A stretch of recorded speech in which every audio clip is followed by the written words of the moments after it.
मंत्री गिरीश महाजन हे भाजपच्या उमेदवाराचा विधान परिषदेत अर्ज दाखल करण्यासाठी आले होते आपल्यासोबत गिरीश महाजन. तो काय सांगणार, राज्यातल्या 17 जागांवर भाजप या ठिकाणी महायुती एकत्र लढत आहे, काय विश्वास आहे निवडणुकीसंदर्भात? 17 जागांच्या निवडणुका आता राज्यामध्ये या ठिकाणी आहेत. महायुती म्हणून आम्ही लढतो आहोत. मी पुन्हा दाव्याने सांगेल की 17च्या 17 जागा आम्ही या ठिकाणी जिंकू. विरोधकांना एक सुद्धा जागा जिंकता येणार नाही, एक सुद्धा. मी पुन्हा रिपीट करतोय, सर्व 100% निकाल हा आमच्या बाजूनेच लागेल. लोकांचा विश्वास महायुतीवर आहे, देवेंद्रजींवर आहे, एकनाथजींवर आहे, सुमित्राताईंवर आहे आणि देशामध्ये केंद्रामध्ये नरेंद्र मोदीजींवर आहेत, अमित भाईंवर आहे. लोकांचा विश्वास, आपण सगळ्या देशातल्या निवडणुका बघतात सध्या काय चाललंय. त्यामुळे लोक आता कुठल्याही विरोधी पक्षाला बी घालणार नाही. त्यांना किती बडबड करू द्या, त्यांना काही बोलबच्चनगिरी करू द्या, लोक त्यांना आता थारा देत नाही, मत सुद्धा देत नाही. काही जागांवर महायुतीमध्ये रसिक येत होते, त्यामुळे कुठेतरी मतभेद पाहायला मिळत आहेत. कशा या पद्धतीने लोकांची मनधरणी करणार आहेत? सगळ्याच जागेवर सगळ्यांचीच मागणी होती, आम्हाला जागा द्या, आम्हाला जागा द्या. सगळ्या ठिकाणी कुठे एक मताने होतो, कुठे सांगा बरं. सगळ्या ठिकाणी सगळ्यांच्या मागण्या होत्या. पण आता त्याच्यावर एकमत झालेलं आहे, वाटाघाट्या झालेल्या आहेत.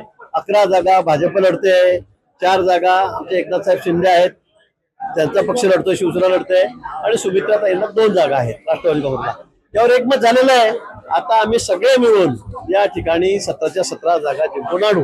जळगावच्या भाजपच्या जी जागा सुटलेली आहे या ठिकाणी केतकीताईंचं नाव अखेर होतं, मात्र तुमचा देखील त्या संदर्भात आग्रह, मात्र तुम्हाला वगळून या ठिकाणी उमेदवारी दिल्याचं जात आहे. कुणालाच कोणी वगळलेलं नाही.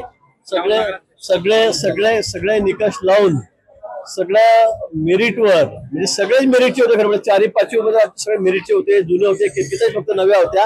पण या ठिकाणी असं कुठेही याला वगळलं त्याला वगळलं झालेलं नाही. अगदी सर्वानुमते हा निर्णय दिल्लीमध्ये झालेला आहे. केंद्रीय निवडणूक समितीने हा निर्णय केलेला आहे. नंदू महाजने आमचे अतिशय जुने कार्यकर्ते आहेत, संघाचे स्वयंसेवक आहेत, त्यामुळे त्यांना तिकीट मिळालेलं आहे. महाराष्ट्रामध्ये सर्वाधिक मतांनी जळगावची जागा आम्ही निवडून आणू.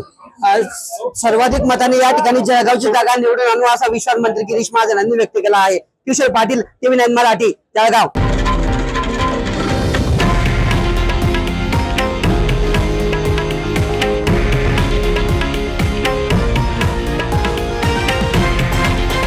हे आहे देशातील नंबर 1 न्यूज नेटवर्क आणि आपण पाहत आहात TV9 मराठी, एकमेव.